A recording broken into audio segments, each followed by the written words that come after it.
इंसान एक ऐसा मुहज़्ज़ब और बदतरीन जानवर है, जिसके बारे में तारीख में मिसाल नहीं मिलती।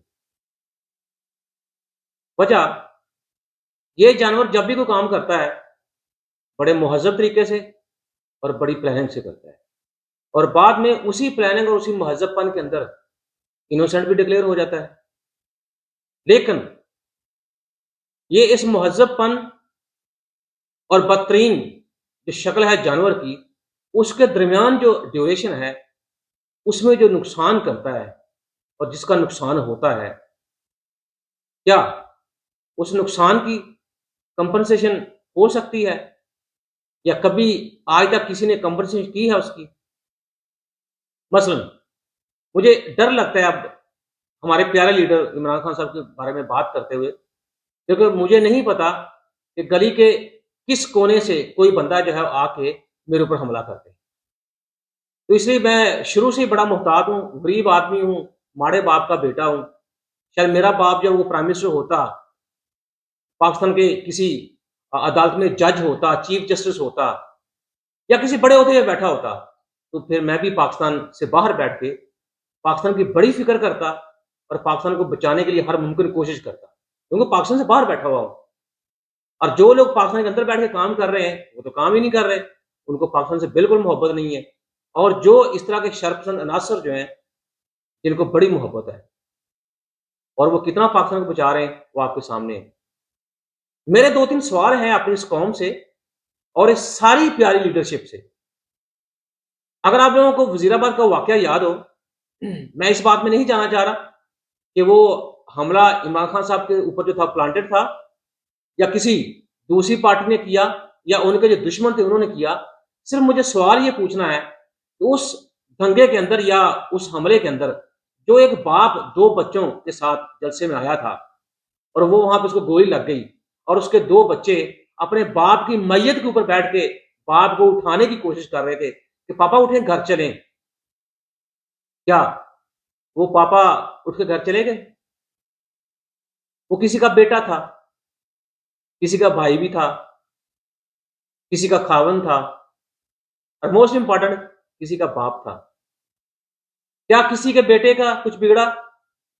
किसी खावंद का कुछ बिगड़ा? किसी भाई का कुछ बिगड़ा? कुछ नहीं बिगड़ा। बिगड़ा तो वो जो 2 मासूम बच्चे थे, उनका बाप दुनिया से चला गया। और उसके बाद आप देखें, वैसे तो हम सोशल मीडिया के ऊपर इमरान खान साहब की जो वो डिफेमिंग या कैरेक्टराइज़ेशन करते हैं, वो भी आपके सामने है। अपने अदारों को जितना बदनाम करते हैं, वो भी आपके सामने है। कल से चीफ जस्टिस साहब को जितना हम बदनाम करें, वो भी आपके सामने है।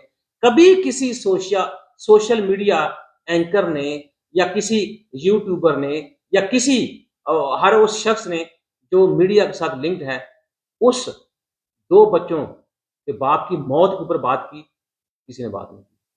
किसी एक बड़ी मशहूर फ़िल्म का ये डायलॉग है कि जंगल में जब आग लगती है, तो जो दरख़्त जल जाते हैं, वो तो जल ही जाते हैं। जो दरख़्त बच जाते हैं, उनको भी जलों के अंदर काउंट कर लिया जाता है।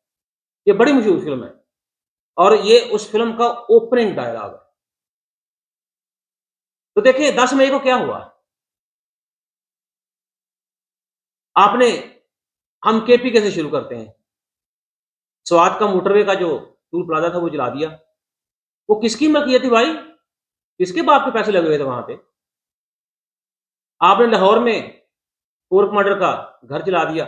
ये सोचा ही नहीं आपने कि वो गाना, वो मिल्ली नगमा गाना नहीं सॉरी मिल्ली नगमा जिसके ऊपर हम अपने सर झुका देते हैं, तेरा एहसान ए कायदे आज़म तेरा एहसान। तो एक लम्हे के लिए भी हमने ये नहीं सोचा, तो यार ये तो कायदे आज़म रहमतुल्लाह अलैह की फर्स्ट रेज़िडेंस है। तो हम यही कुछ सोच के थोड़ी-सी शर्म कर लें। असल में ये है वो जानवर जिसकी मैं बात कर रहा था।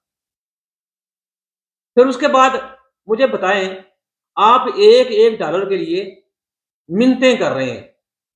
ये आपकी एस्टेब्लिशमेंट को भी पता है, या आपकी लीडरशिप को भी पता है, या आपकी जुडिशरी को भी पता है और ये एक आम आदमी को भी पता है। आपने आरडी का शोरूम जला दिया। कल को कौन सा बंदा पाकिस्तान में आके इन्वेस्टमेंट करेगा? कि जब उसको ये पता है कि यहां किसी भी वक्त कुछ भी हो सकता है, वो बल्कि ना सिर्फ अपनी इन्वेस्टमेंट रोकेगा, वो 10 लोगों को और नेगेटिवली मैनिपुलेट करेगा, उनके जहन को पोल्यूट करेगा। This country is not safe for your investment. और शुरू से ही ऐसा होता आ रहा है। आज इंडिया, हमारा पड़ोसी मुल्क, आईटी सेक्टर से अरबों डॉलर कमा रहा है। और अगर किसी को नहीं पता तो मैं आपको बता देता हूं कि ये मंसूबा जो था सबसे पहले पाकिस्तान आया था। अब 2000 का ईयर पढ़े, 99-98 के अखबारात पढ़े, आपको पता चल जाएगा। लेकिन हमारे जो कि आपस के झगड़े खत्म नहीं होते, तो हम कभी उस इन्वेस्टर को लेकर मियां वाली जा रहे हैं, कभी हम उसको कह रहे हैं जी हम वो इन्वेस्टमेंट आपके फैसलाबाद में करवा देंगे, कभी आप कह रहे हैं हम ये इन्वेस्टमेंट गुजरांवाला में करवाएंगे। वो बेचारा परेशान होगा, चुप करके इन्वेस्टमेंट उठा के वो इंडिया चला गया। और इंडिया सिर्फ आज उस एक सेक्टर से, आईटी एक्सपोर्ट से, 150 अरब डॉलर पर ईयर कमा रहा है, शायद इससे ज्यादा कमा रहा होगा। हमारी आपस की लड़ाई खत्म नहीं होती, हमारी आपस की रंजिश ही खत्म नहीं होती। और बड़ी मजे की बात, सिर्फ और सिर्फ आज जो बात हो रही है वो इलेक्शन की बात हो रही है। जी वो इलेक्शन हो जाए तो फिर सारा कुछ हो जाएगा। कोई बंदा ये बात नहीं करता कि इलेक्शन होंगे, उसके बाद मेरे पास ये इकोनॉमिक एजेंडा है जो मैं इस मुल्क के अंदर इंप्लीमेंट करूंगा। कोई इमरान खान साहब को गिरफ्तार करने में पड़ा हुआ है, कोई उनकी जमानतें देने में पड़ा हुआ है, और कोई फिर ये कहता है कि जब भी टाइम आया तो हम दोबारा गिरफ्तार कर लेंगे। अरे बाबा, इससे बाहर निकलो, आगे बढ़ो। दुनिया जो है वो कहां से कहां चली गई है। आए मैं आपको 2-4 कोर इश्यूज जो है उसके बारे में बताता हूं। आप दंग रह जाएंगे कि क्या वाकई मुल्क के अंदर ऐसा हो रहा है। तो इस साल 8,50,000 जो यूथ पॉपुलेशन है या लोग जो हैं वो पाकिस्तान छोड़ गए रोजगार की खातिर। और ये पूछे उन लोगों से जो बाहर बैठे होते हैं कि मुल्क से दूर, बल्कि मैं तो यूं कहूंगा अपनी मां से दूर, अपने बाप से दूर, अपने बहन भाइयों से दूर, अपनी फैमिली से दूर, अपने बच्चों से दूर और अपने मुल्क से दूर रहना कितना मुश्किल है। अगर उन लोगों को मुल्क के अंदर रोजगार मिले तो मेरा ख्याल है कि उनको कोई जरूरत नहीं बाहर जाने की या बाहर बैठने की। लेकिन मुल्क के अंदर रोजगार उस स्पीड से बढ़े तो तब जो है लोग बैठ के काम करें। अब इन 8,50,000 लोगों में से जो मुल्क छोड़ चुके हैं, 4 लाख लोग पंजाब से हैं, 2,68,000 लोग केपीके से हैं और बाकी दूसरे सूबों से लगा लिया। किसी बंदे ने इस इश्यू के ऊपर सोचा है? आप सिर्फ आपका भांजा पकड़ा गया तो उसको बचाने की खातिर आपने पूरे मुल्क के साथ, जो मुल्क की सालमियत थी या मुल्क का जो फ्यूचर था, उसको बचाने के लिए जो मेज के ऊपर मुज़ाकरात हो रहे थे उनको आपने मुअत्तल कर दिया, सिर्फ अपने भांजे को बचाने के लिए। तो क्या ये आपके 8,50,000 ये भांजे नहीं है आपके? आप लीडर हैं ना, तो क्या ये आपके बच्चे नहीं है? इनके बारे में नहीं सोचना चाहिए आपको? क्या नवाज शरीफ साहब इन बंदों के बारे में बात कर रहे हैं? वो यूके बैठे हुए हैं। क्या जरदारी साहब इन लोगों के बारे में बात कर रहे हैं? नहीं। क्या बिलावल भुट्टो साहब इन लोगों के बारे में बात कर रहे हैं? नहीं। क्या इमरान खान साहब के एजेंडे के ऊपर है इन लोगों के बारे में बात करना? नहीं। क्या हुकूमत जो है, मौजूदा हुकूमत जो है, वो ये सोच रही है या परेशान है कि लोग मुल्क से क्यों जा रहे हैं? कोई बंदा परेशान नहीं। और ये जो माशाल्लाह आपने इमरान खान साहब की मोहब्बत में ये पुरतशद्दद मुजाहरे किए हैं। अब वो इमरान खान साहब इनको ऑन करें या ना करें, वो तो कहते हैं जी मैं तो बाहर था ही नहीं। लेकिन वो जो ऑडियो लीक्स आ रही हैं जी, वो फलान जगह जाओ कि मैंने गमला नहीं छोड़ा जी, कोर कमांडर के घर, जो वीडियो तक आ गई है, तो उसको कौन ऑन करेगा? कोई ऑन नहीं कर रहा। आज मैं सुबह एक सोशल मीडिया के ऊपर उनका इंटरव्यू सुन रहा था, कोई एक मिनट या 20 सेकंड का था, तो जिसमें वो कह रहे हैं इन दंगों का, इन पुरतशद्दद मुजाहरों का वो बंदा जिम्मेदार है जिसने ऑर्डर दिया मुझे गिरफ्तार करने के लिए। और अगर दोबारा गिरफ्तारी करेंगे या गिरफ्तारी लेंगे मेरी, तो फिर ऐसा होगा। धमकी भी दे दी, ऑन भी कर लिया, वो सियाने से कहते हैं, बता भी दिया और जिता भी दिया। इन दंगों की वजह से सिर्फ और सिर्फ लाहौर के अंदर 7 अरब का नुकसान हुआ है, सिर्फ लाहौर के अंदर। और लाहौर के अंदर ही पुलिस की 72 गाड़ियां और तकरीबन 8 निजी गाड़ियां जो हैं, जो मेरी आप जैसे लोगों की हैं। अब सवाल ये है कि दंगे हुए, ठीक है, आप बल्कि है तो बात ये भी ठीक नहीं कि आप पुलिस की गाड़ी उड़ाएं या कोई हल्का सा भी नुकसान करें। वो जो प्राइवेट लोग हैं उनकी गाड़ियों को क्यों नुकसान पहुंचा दिया आपने? क्योंकि किसी बंदे को मुझसे खार थी, उसको मुझसे खुन्नस था, तो उसे अपना खुन्नस निकालने के लिए मेरी गाड़ी को भी इन दंगों की नजर काटी। कौन पूछेगा? तो वहीं पर दंगे हुए थे। सिंगापुर में 90s में पहली बार पेट्रोल की कीमतें बढ़ी, गाड़ियों की कीमतें बढ़ी, तो वहां एक एहतजाज हुआ। एहतजाज क्या हुआ कि उन्होंने प्लास्टिक की छोटी छोटी जो बच्चों की खेलने वाली गाड़ियां हैं वो इकट्ठी की, पार्लियामेंट हाउस के सामने वो लोग लाइन में बैठे और वहां उन्होंने क्या किया कि वो गाड़ियां जो प्लास्टिक की लेके आए थे उनको आग लगाई। जब तक वो छोटी छोटी गाड़ियां बच्चों वाली पूरी जल नहीं गई, वहां बैठे रहे। जब वो जल गई, उनकी राख को शापर के अंदर डाला, जगह को साफ किया और घरों को वापस चले गए। ये एहतजाज था पुरअमन। बल्कि ये बात उन्होंने ये बताई कि भाई गाड़ियों की कीमतें आपने अगर बढ़ानी है तो उससे बेहतर है कि हमारी गाड़ियां जला दें। गवर्नमेंट को मैसेज भी चला गया, एहतजाज भी हो गया और उनका काम भी हो गया। और आप देखें, हम टैक्स पे कर रहे हैं, हम रो रहे हैं, ये चीजें महंगी हो गई, ये टैक्स लग गया और सारा अपन नुकसान भी कर रहे हैं। क्या ये जो 7 अरब का नुकसान सिर्फ लाहौर में हुआ है, क्या इमरान खान साहब अपनी जेब से अदा करेंगे? क्या जो जुडिशरी थी उनको सोचना नहीं चाहिए था इस चीज के बारे में, कोई भी डिसीजन देने से पहले कि भाई ऐसा करें, आपका केस तो हम सुनेंगे बाद में, पहले आओ इस नुकसान की बात करें, ये नुकसान किसने पूरा करना है। लेकिन किसी के कानों के ऊपर जूं तक नहीं रहेंगी। ठीक है, क्या ये नुकसान मौजूदा गवर्नमेंट पूरा करेगी? क्या ये नुकसान नवाज शरीफ साहब पूरा करेंगे? क्या ये नुकसान जरदारी साहब पूरा करेंगे? कोई बंदा पूरा नहीं करेगा नुकसान। ये कौन पूरा करेगा? ये नुकसान मैं पूरा करूंगा, ये नुकसान आप पूरा करेंगे। कैसे? टैक्स बढ़ेंगे, बिजली की कीमतों में इजाफा होगा, तेल की कीमतों में इजाफा होगा, जो खाने पीने वाली अशिया हैं उनकी कीमतों में इजाफा होगा। तो ये जो नुकसान हमने किया इसकी भरपाई भी हम ही करेंगे, क्योंकि अभी तक तो किसी बंदे ने जिम्मेदारी का मुजाहरा नहीं किया और इस नुकसान को ओन तक नहीं किया। किसी बंदे ने ओन तक नहीं किया कि चलो कोई लीडरशिप ओन कर ले, तो मैं ये कहूं यार, ये एटलीस्ट मेरी लीडरशिप जो है उसके अंदर कहीं ना कहीं तो शर्म बची हुई है। शर्म इसलिए नहीं आ रही किसी को कि 4 दिन इंटरनेट बंद रहा। उस 4 दिन इंटरनेट बंद होने की वजह से जो आपका आईटी सेक्टर है उसको 10 अरब का नुकसान हुआ और इस कौमी नुकसान के अंदर भी 3 अरब का इजाफा हुआ।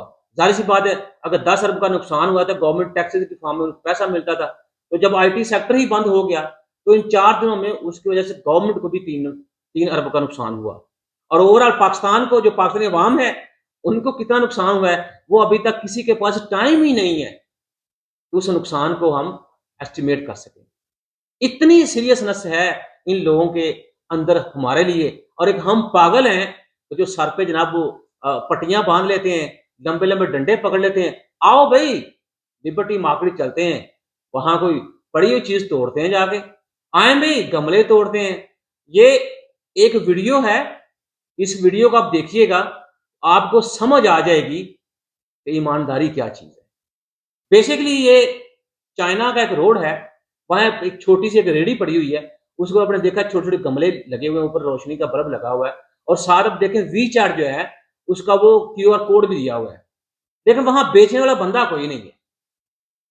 मतलब इसका ये हुआ कि अगर आपको कोई गमला चाहिए तो ये उस गमले की प्राइस लिखी हुई है, आप क्यूआर कोड से वी चार्ट पर पैसे ट्रांसफर कर दें और गमला उठा के ले जाए। और बड़ा मसरूफ रोड है जिसके ऊपर वो रेडी पड़ी हुई है। तो मुझे उस रेडी को देख के ना, यकीन करें, मुझे समझ आ गई कि हमारी मस्जिदों के अंदर जो पानी वाली टूटी होती है उसके साथ ग्लास जो लगा बैठा सॉरी रखा होता है उसको जंजीर से बांधा क्यों होता है। और मुझे आज उस चीज की भी समझ आ गई कि जब मैंने देखा कि लाहौर के अंदर जो कोर कमांडर का घर है उसके फ्रीजर से हमने सैलड निकाल लिया, हमने स्ट्रॉबेरी निकाल ली, हमने कोरमा निकाल लिया।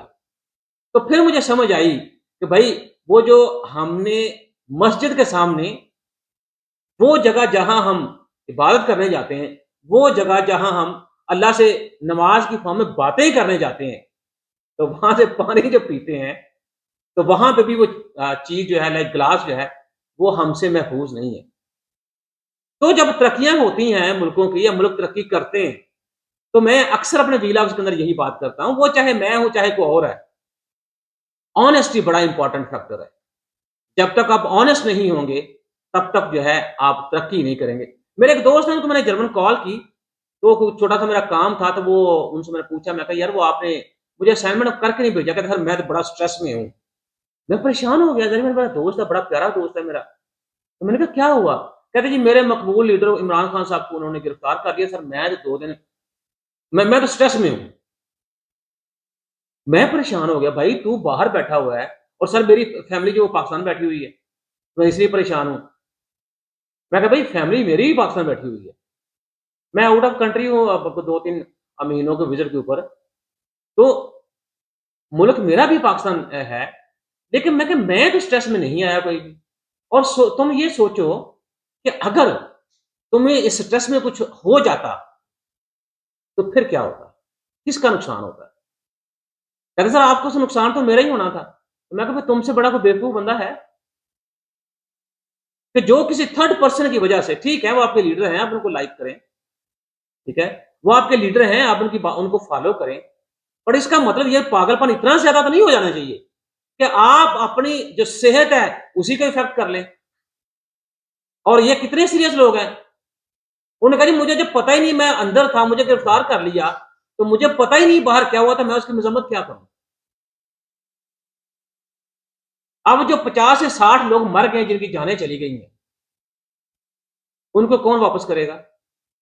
कोई भी नहीं। इन दंगों का जो असर बेसिकली हुआ है ना, असल में वो उन फैमिलीज़ को हुआ है, जिनके अफ़राद दुनिया से चले गए। क्योंकि जो नॉमिनल आपका लॉस है, लाइक आरडी वाले दोबारा शोरूम बना लेंगे, गवर्नमेंट जो हमारे ऊपर टैक्स लगाएगी, तो स्वाद का टूल प्लाज़ा मुरम्मत भी हो जाएगा। लेकिन जिन लोगों के अफ़राद घर के मौत के मुँह में चले गए हैं, सॉरी मौत के मुँह में चले गए हैं, क्या वो वापस होंगे? नहीं। असल में इन जो मुज़ाहरे हुए हैं, उसका असल असर जो है उन घर वालों को बेयर करना पड़ेगा। और जब तक उन हज़रात जो मर चुके हैं, उनके अफ़राद ज़िंदा रहेंगे, वो इन मुज़ाहरों को कभी नहीं भूलेंगे, वो याद रहेंगे। क्योंकि ये मुज़ाहरे ताहयात उनकी ज़िंदगी के ऊपर एक बड़ा गहरा असर छोड़ के जा रहे हैं। और वो कौन है? वो मैं हूँ, वो मेरे जैसे आम आदमी है। ये आप ये देखें, एक बंदा जब गिरफ्तार होता है, मुझे मुझे वो ये इस चीज़ पर बड़ा इतराज़ है कि गिरफ्तारी के अंदर भी आप काला चश्मा पहन के बैठे होते हैं। यार जब कौम का नुकसान होता है, बंदे को तो लीडर हो, बंदे को तो होश ही नहीं आती। तो क्या लगता नहीं है आपको कि सारी ड्रामेबाज़ी चल रही है? कोई हुक्म देता है, कोई हुक्म मानता नहीं है। बीच में नुकसान किसका हो रहा है? अवाम का। इनकी आपस में जो अनाएँ हैं, इनकी ज़िदें जो हैं, उसमें मेरा प्यारा मुल्क, जो बड़ा ही प्यारा मुल्क है, वो पिस रहा है। अच्छा फिर आप इसमें एक और चीज़ देखें, अब ज़ाहिर-सी बात नेट बंद है तो ऑनलाइन जो ट्रांसपोर्ट वो क्रीम क्रीम वाले, यूबर वाले वो मुअत्तल रही। उसके साथ ही मेरे जैसे लोग जो हैं वो मुंसलिक हैं।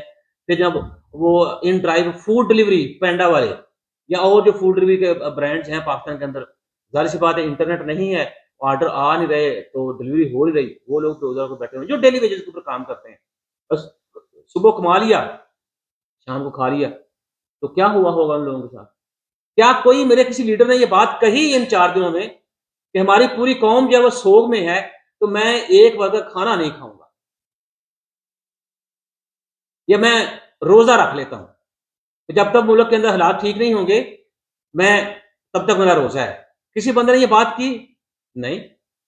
कोई जनाब वो प्रेस कॉन्फ्रेंस कर रहा है, ठीक है, वो अपना जो वो मीडिया के साथ जो उसका जो इंटरेक्शन है उसको बढ़ा रहा है। कोई जनाब सियासी बयान दे रहा है, कोई कह रहा है जी आओ हमने गमला तक नहीं छोड़ा। इन लोगों को क्या वाक़ई आप समझते हैं वोट देने चाहिए? मेरा तो ख़्याल है इनको वोट नहीं देने चाहिए। क्योंकि जो लोग या जो लीडर अपनी मट्टी के साथ वफ़ादार नहीं है, लॉयल नहीं है, वो क्या समझते हैं? वो आपसे लॉयल होगा? मेरा ख़्याल है कि मुझे तो ऐसी कोई चीज़ नज़र नहीं आती कि ये क्या कहते हैं उसको कुछ करेंगे। और रही बात इनकलाब की, जो आप नारे लगाते हैं, जी इनकलाब, इमरान खान इनकलाब, नवाज़ शरीफ साहब इनकलाब ज़िंदाबाद, ज़रदारी साहब इनकलाब ज़िंदाबाद। अरे भाई वो जो इनकलाब है वो सबसे पहले आपसे शुरू होता है। वो इनकलाब ये था कि वो लोग जो स्वात मोटरवे को आग लगा रहे थे, आप उनको रोकते तो मैं समझता कि ठीक है जी, आपके अंदर इनकलाब आ गया, क्योंकि आप अपने मुल्की अमलाक जो है उसकी हिफाजत करना चाह रहे हैं। वो लोग जो कोर कमांडर लाहौर के घर में एंटर हुए थे, वहां आप रोकते तो मैं समझता कि हाँ जी, इनकलाब आ गया, क्योंकि मेरे लोगों की सोच में नयापन आ गया है। तो हम तो डे बाय डे जाहिल होते जा रहे हैं। तो इसलिए मेरे ख्याल में अब वो सही हमें उस हद में पहुंचा दिया है कि पाकिस्तानी लोगों के ऊपर अब हमला करने की जरूरत नहीं है। इनको मेंटली इतना वो डिस्टार्ट कर दो या इनको इस हद तक ले आओ कि जरा से छेड़ करो, ये खुद ही अपने आप को आग लगा लेंगे। तो इसलिए हमारा दुश्मन कोई नहीं है, हमारा दुश्मन सिर्फ और सिर्फ हम लोग खुद हैं।